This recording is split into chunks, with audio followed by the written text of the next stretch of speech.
We'll talk about that. It's quite poor.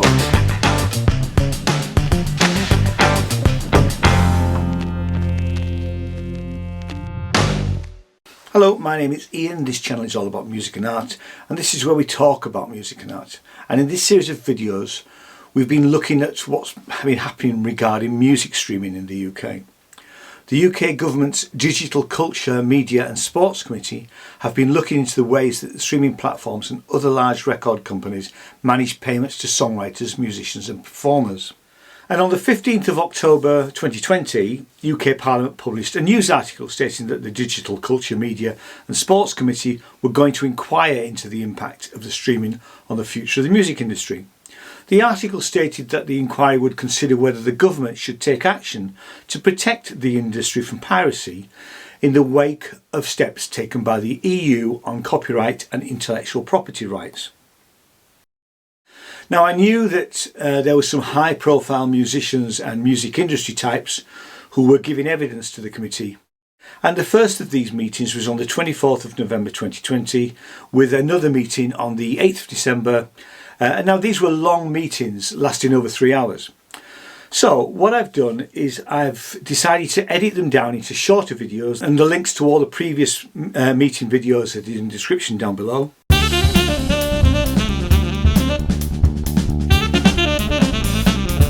It's worth giving a background to the witnesses giving evidence in this second session of January the 19th, 2021. First, we have Tony Harlow, Chief Executive of Warner Music UK. Harlow has just taken over as Chief Executive as of this month, February 2021, and he joined WMG in 2010 as Managing Director of Australasia, where he grew a reputation for breaking talent early, artists such as Ed Sheeran and Dua Lipa. Most recently, he's been president of WEA, the Global Artist and Label Services arm of WMG. What a lot of acronyms. Where he helped transform operations and expand streaming-focused markets, as well as the oversee addition to direct-to-consumer expertise from Songkick, EMP and UPROXX. Don't quite know what that is, but he's well placed to look at this sort of stuff. Next, we have Jason Iley, Chairman and Chief Executive of Sony Music UK and Ireland. Iley is an MBE, former President of Rock Nation Records and the UK Chief of Mercury Records. He heads up all of Sony Music's activity in the UK and Ireland, overseeing Sony Music's frontline and imprint labels across the whole region, including the operations of Columbia Records, Epic, RCA, Serco, Commercial Group, Relentless, Insanity, Since 1993, Dream Life Records and Black Butter. It's a lot of record labels, isn't it? And lastly, we have David Joseph, who is the Chairman and Chief Executive of Universal Music Group and Ireland. Joseph joined the company in August 1998 as General Manager of the company's Polydor label, before moving up in February 2002 to become Managing Director and later Co-President of Polydor. In March 2008, he was promoted to Chairman and CEO of Universal Music UK, and since then he oversees their labels Ireland, Polydor, Capitol, Decca and EMI, as well as the world-famous recording studio, Abbey Road. All of the sessions for these committees were chaired by Julian Knight, and the complete list of committee members and the relevant links are in the description down below. This recording is made in agreement with the UK Parliament Terms and Conditions, which states I cannot alter the video and audio of the recording in any way. I can't use this material for satire or use it on a website or social media platform that promotes, encourages or facilitates illegal activity or encourages hatred and antisocial behaviour. So here is part 2 of session 2 from the 19th of January 2021 into the economics of music streaming. Alex Davies-Jones. So, Thank you, Chair. Would you like me to answer the contract question or move on? We'll move on. Alex Davies-Jones. Okay. Thank you, Chair. Jason, actually, I will come to you next. You were just discussing a breakdown of things that the A&R is spent on, but could you give us exactly what proportion of that total is comprised of advances, royalties and ancillary costs each year? So from an A&R perspective, I would invest over, again, sharing information with my competitors. But we spend over £20 million a year and a similar amount on marketing.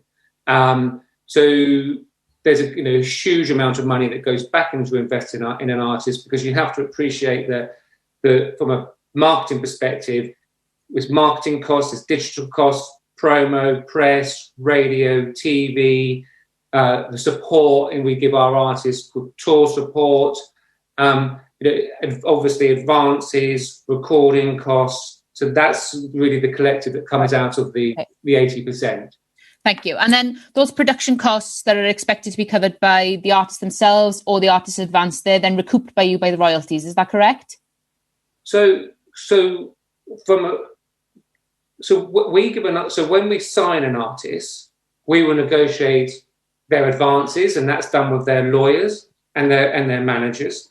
And then we will mutually agree what the recording cost should be. We'll mutually agree what the video cost will be.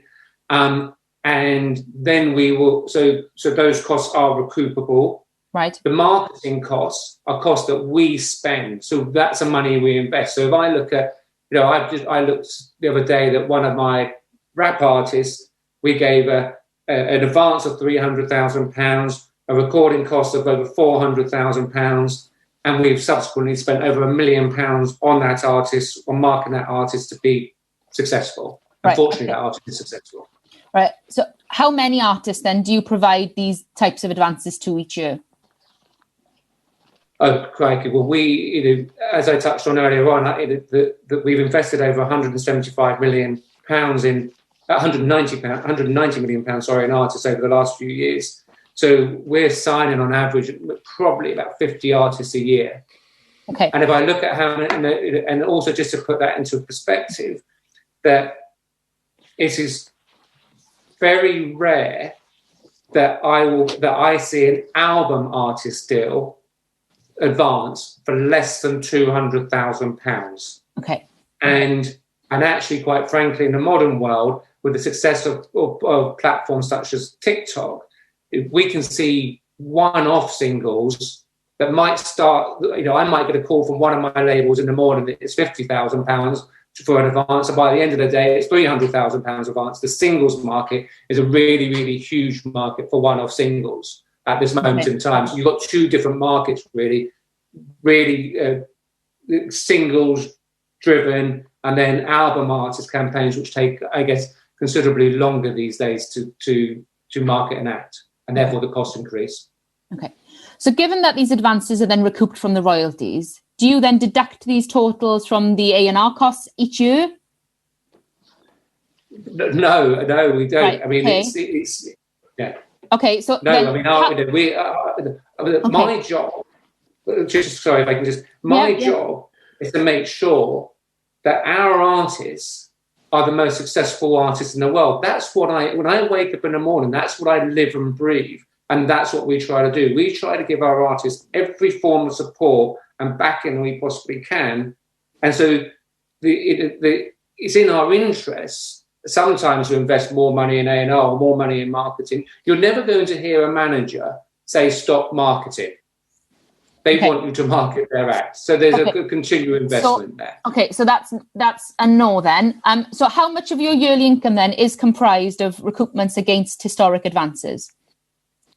I'm sorry, would you mind asking that question again? Yeah, so how much of your yearly income is comprised of how much you make against these historic advances? I'm not really sure how to answer that question.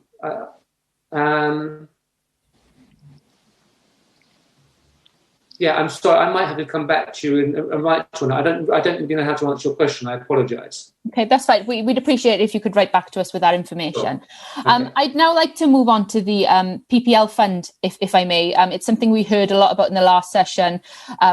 And we know what a success this fund has been in supporting up-and-coming talent, years and years. Sam Fender, Kit Tempest, and many, many more benefited from this fund. And it was confirmed to us in an answer to my colleague, Kevin Brennan, that the record labels do not contribute to this fund. Is that something that you acknowledge? This is still to me, sorry. Yeah, Jason, I'll come to you. I'd like to ask all of you yes or no, if possible. Okay, fine. So if you look at the last year has been horrific. horrific for artists, especially artists that live on live. And again, Sony Music has had two funds: a global fund, global social justice fund, and we've put an awful lot of money into helping musicians, stagehands, music venue trust. Sony were actually a supporter of the Sony Music Trust before the pandemic, so we've invested hundreds of thousands of pounds over the past year trying to support artists during this horrible time. But you haven't contributed to the PPL fund? I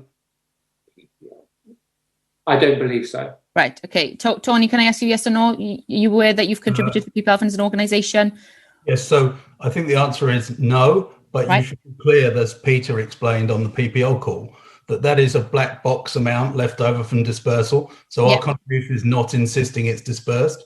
So you should look at it that way and say, no, we don't contribute actively. What we do passively is allow that black box, instead of being distributed by rota of streaming, as he explained, to go to this development fund, which works in the interest of the whole industry.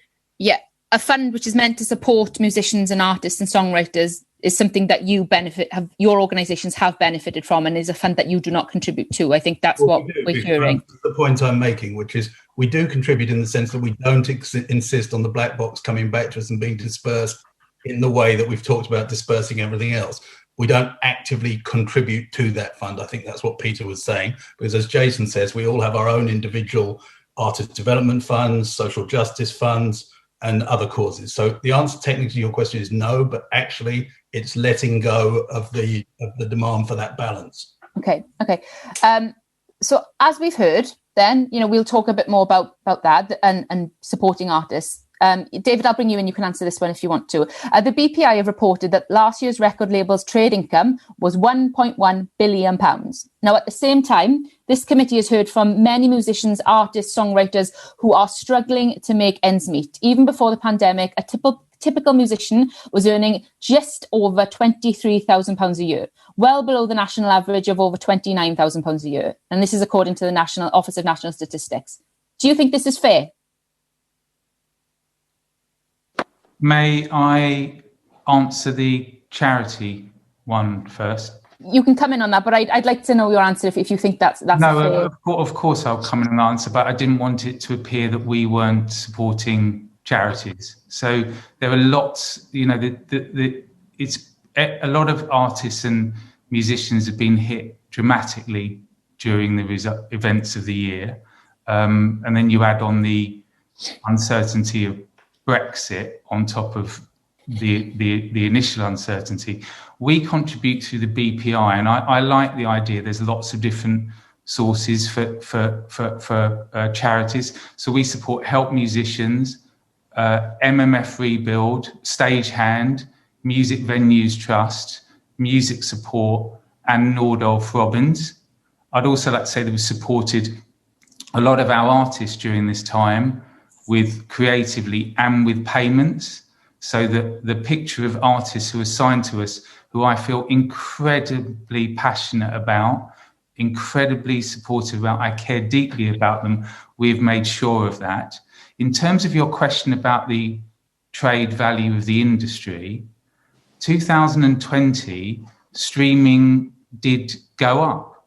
More people, the part of the year was that the backdrop of 2020, we all wanted and needed music perhaps more than ever before. And streaming revenues grew massively this year. Family listening, music was necessary. It's oxygen. And we, last year alone, in terms of, we signed 100 new artists, but also 100 artists, many of whom are not household names, more than £100,000 last year just from streaming. Yeah. So we're getting recording industry out, but it's important to know that whilst against this devastation of the live industry, which with everybody's help will bring back, I wanted to actually thank everyone for what they're doing for the live industry, for Mr. Brennan particularly for raising it in PMQs, and the fact that I understand it's being raised in terms of the touring. Dave said, thank you very much for that. We can always put that at a later date. It's very kind of you. But we are on time constraints. Alex, have you had the answer to the question you were looking for? Yes, I have. I've just got one more question, please, Thank you. Chair, if I would. We've heard a lot from all of you about the charitable organisations that your organisations support, which is, very commendable. And in the last 2 years, more than 100 nominees of major industry awards like the Brits, the Grammys, the Ivors have all received funding from one organisation, a charity, in fact, the PRS Foundation. Now, you've all gone to great extents to talk about the charities that you support, but can you explain why, if this market isn't failing, why hundreds of our most acclaimed artists are having to seek charitable funding? I don't think that's it's sort of too embracing a question. So when we look at the artists that are signed to us, I think Mr. Joseph has explained in the case of his label, and I would second most of those, the process of supporting them, working with them. We're involved with one of the biggest acts at the moment in renegotiating in a certain way to allow them to support their organisation through the COVID times. So this has been a special challenge. But recorded music is only a small portion. I mentioned earlier that 40,000 tracks are going up a day, whilst we have, adding to it, David, Joseph and myself, Jason and myself, probably signed 170 or 180 artists. It's only 20% of the entire music infrastructure. And we're supporting that part of the infrastructure as fully as we can. Okay, thank you. Thank you, Chair. No more from me. Thank you, Alex. Steve Bryan. Thanks very much, Chair. And good morning, gentlemen. Thank you for your time. I want to explore the issue of ownership, which one of you, I think it was Mr. Joseph, referred to. So when I was a young lad, and I went to buy the latest Poison record at HMV in Guildford, I took it home with me. I can feel the chair reeling. I took it home with me, and it was mine. And I could listen to Every Rose Has Its Thorn as many times as I liked. I love the breath a bit at the start. But if I stop paying my subscription to Spotify, I can't listen to that anymore. To the modern Steve with his modern Poison. So can we get to the bottom of this? Is streaming a sale, or is it a rental? Or is it something else? Is there another term that you use? Start with you, please, Jason. It's a very interesting debate, actually, as to... What's your view? My view is that the modern world is living in subscription, which gives artists more of an opportunity, more artists a bigger opportunity than ever before to have their music heard.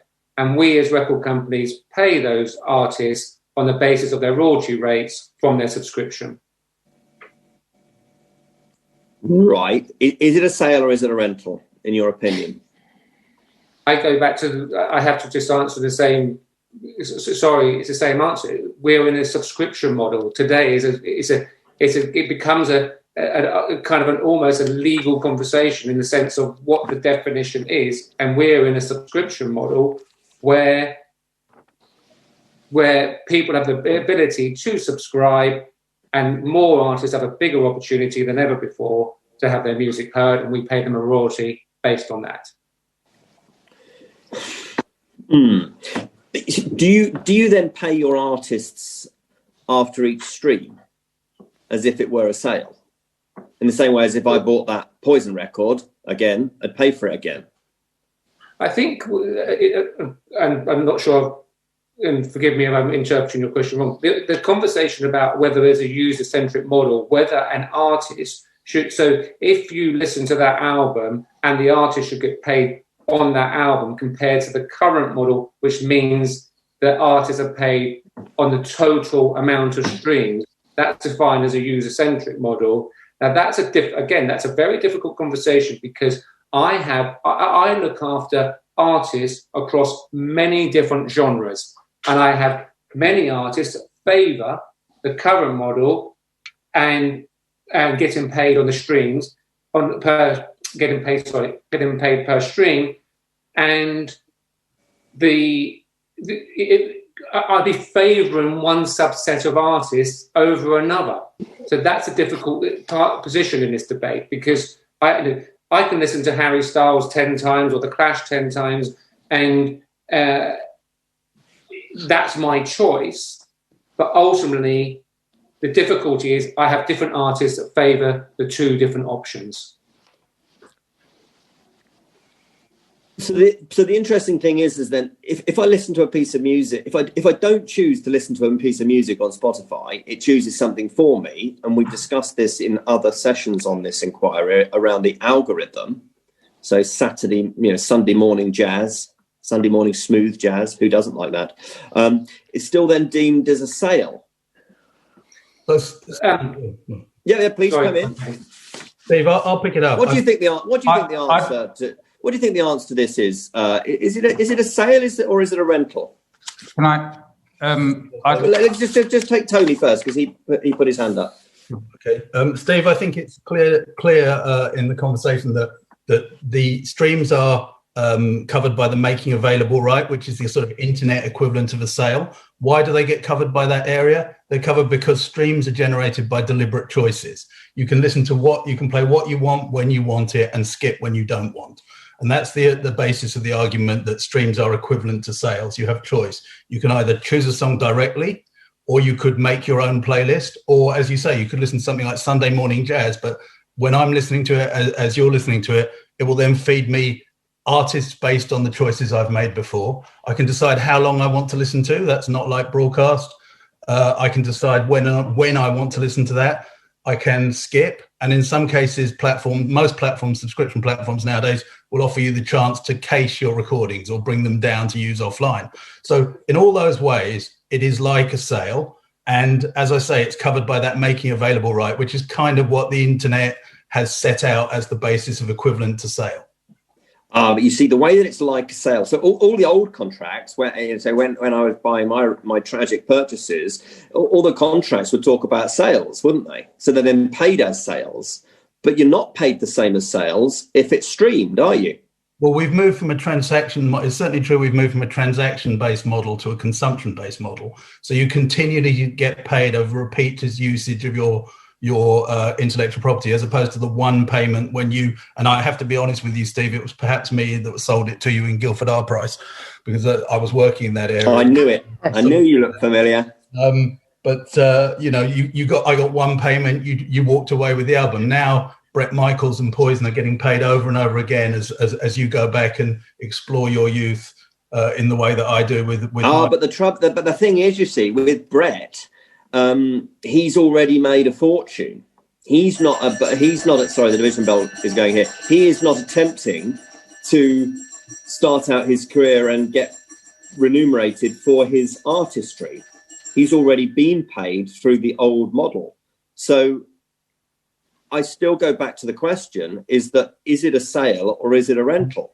Can I, if I may? Please do come in, Mr. Brian. I'm also looking forward to sending you a copy of Songs in the Key of Life to compensate for your Poison. I have heard that too. Yes, okay, I've heard it's essential. Like Oxford. I've heard of that new artist. Yes.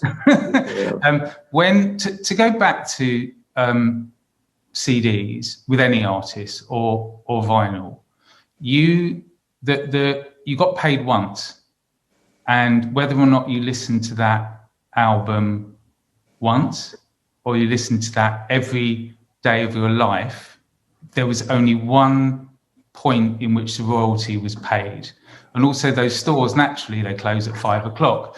Streaming is 24/7 in every country in the world that you can listen to the greatest record store ever.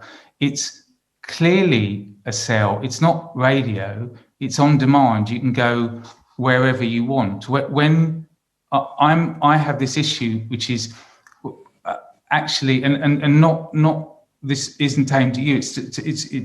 It's really important that it's not radio, because that it kind of underestimates the creative curiosity of the fan, because not everyone is on these streaming services sitting back and saying, great, I've got Spotify or Apple, I'm listening to a playlist. I mean, I'm very happy to talk about algorithms and my view about anti-algorithms and the music that we put up. Hopefully you can bring up that with the the streaming services, because it's not something I would like different. We will. It is. Thank you, and I'm happy to share thoughts of how I think our UK artists could benefit from different types of models for them in terms of curation and albums rather than just lists. But streaming is by demand it's on demand by nature, and it gives the music fan control.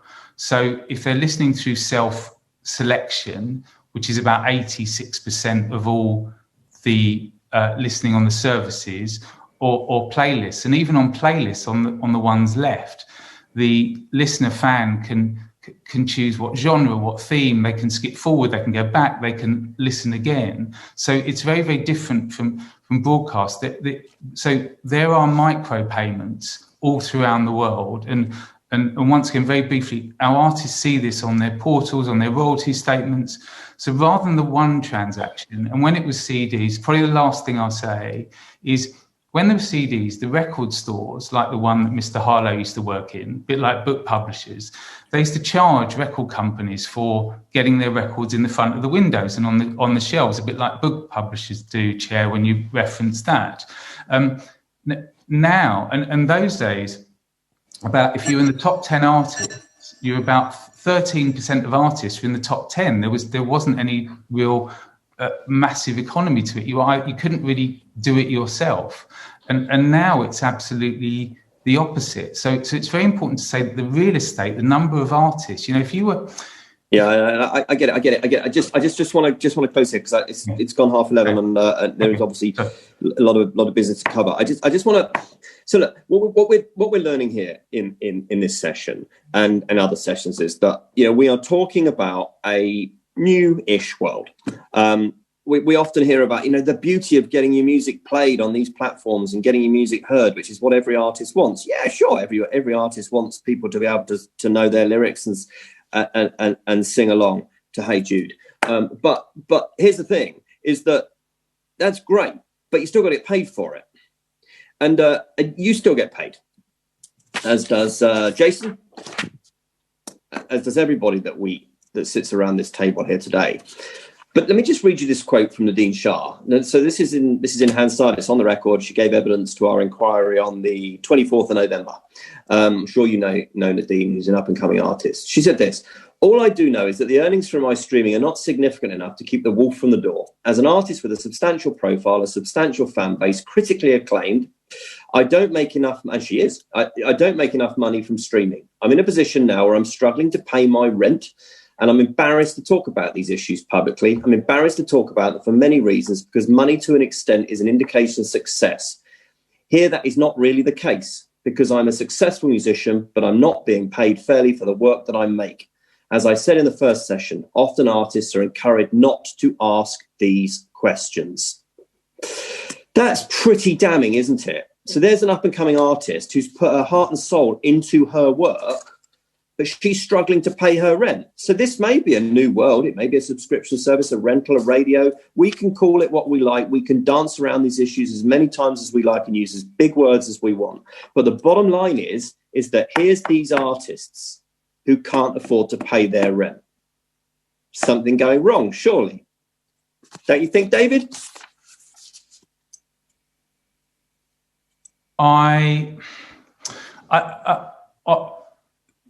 Two answers to that, please. I think Nadine Shah is a wonderful musician. She's a fantastic songwriter, and the fact that this is coming from here, but the amount of money that an artist gets in terms of streaming is determined by certain parts of the models based on certain parts of popularity. I'll be very happy to talk when you speak to the streaming services about if there are different ways artists can be paid and that pie could be split up. But it is true to say that there are some artists who have been particularly badly hit by the pause in the live business, because they've got a relatively small fan base, but a very passionate fan base that they play live to very often. So inevitably their economy, as it were, has been incredibly badly hit, because the major source of income they had, which was playing live, has not been available to them. And unfortunately, it's not possible and it's not logical that would be instantly replaced by the money that they make from their recordings. That was never how their earnings were shaped. So there's two parts of it. Any help with the live industry that we could get, our artists are clearly not wired to stay at home. And then with the platforms, perhaps, a look at how, at the moment, all of the streams are coming to us and other artists based on popularity. And there are other ways we could look at. So, Mr. Brian, there are models that if you just listen to Nadine Shah that month, there would be models the services can do just to pay that artist, rather than be diluted perhaps with all the popularity in the label pools. There's lots of ways we can approach this. Streaming is not, it's at the start, it's not perfect yet. There's lots of ways. I mean, I've got tons of ideas how to improve streaming for the artists. It's an incredible service. It's available. It's all the music you want in your back pocket. But do I think it's at the end of its life and that was it? There's so much growth in this area. I want liner notes. I want all the musicians' notes. I want there to be focused on the albums. I've got this service, which I would love, which is, if I signed up to Spotify, I'd love to get the choice between should my data be tracked and delivered to me by an algorithm, or should my music be served up by the artist that I love and my friends? I think that I would love to have a service which wasn't based on the algorithm. I think it favours particular types of music. So I want there to be the most competitive things. I think fans, I think younger audiences who I'm in very, very touch with, they've got issues about data and algorithms. And perhaps we could get to a pure service, like a 6 music service, where things are just being curated for people rather than data and algorithms. I would absolutely welcome that. Okay, I think there's an awful lot of stuff that I think that we want to cover as committee. So I will say thank you, Steve. Other glam rock bands are available, and I'll hand back to you, Chair. Thank you, Steve.